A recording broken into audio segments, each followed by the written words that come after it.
क्या आप जानते हैं कि जगत के नाथ भगवान जगन्नाथ जी की प्रतिमा कैसे बनी थी? वीडियो के अंत तक बने रहिए, हम आपको बताते हैं। हजारों साल पहले की बात है। राजा इंद्रद्युम्न भगवान विष्णु के बहुत बड़े भक्त थे। उन्हें आदेश मिला था कि समुद्र में तैरती एक विशाल लकड़ी के लट्ठे दारु ब्रह्म से मूर्तियों का निर्माण किया जाए। सैकड़ों हट्टे कट्टे पुरुष रस्सियों से उस लकड़ी को खींचने की कोशिश कर रहे थे, लेकिन वह विशाल लट्ठा टस से मस नहीं हो रहा था।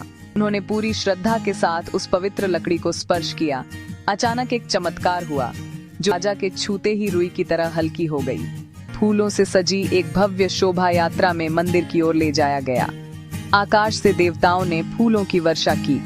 मूर्तियां बनाने के लिए कोई साधारण बढ़ई तैयार नहीं हो रहा था, क्योंकि लकड़ी पत्थर जैसी कठोर थी।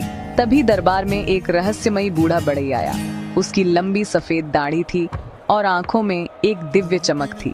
वह कोई और नहीं, स्वयं देव शिल्पी विश्वकर्मा थे। मैं 21 दिनों में मूर्तियां बनाऊंगा, लेकिन तब तक मैं एक बंद कमरे में अकेला रहूंगा। यदि किसी ने भी दरवाजा खोला तो मैं काम वहीं छोड़ दूंगा। राजा ने हाथ जोड़कर उनकी शर्त मान ली। मंदिर के द्वार पर मौन का चिन्ह लगा दिया गया। दिन बीतने लगे।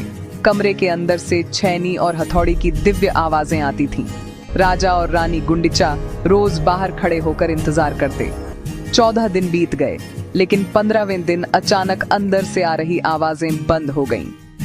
रानी व्याकुल हो उठी। उन्हें डर लगा कि कहीं बूढ़ा बढ़ई बीमार तो नहीं पड़ गया। रानी के आग्रह पर राजा ने भारी मन से मंदिर के द्वार खोल दिए।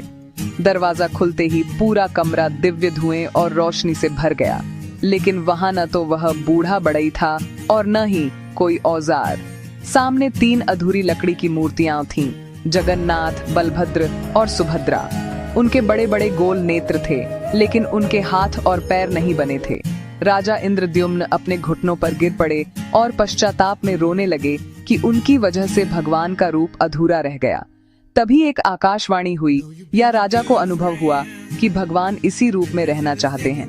ये अधूरी मूर्तियां वास्तव में पूर्ण हैं, जो यह दर्शाती हैं कि भगवान को भक्तों की रक्षा के लिए हाथ पैरों की नहीं, बल्कि केवल प्रेम भरी दृष्टि और भाव की आवश्यकता है। राजा का शोक आनंद में बदल गया। उन दिव्य विग्रहों को रत्न वेदी पर स्थापित किया गया।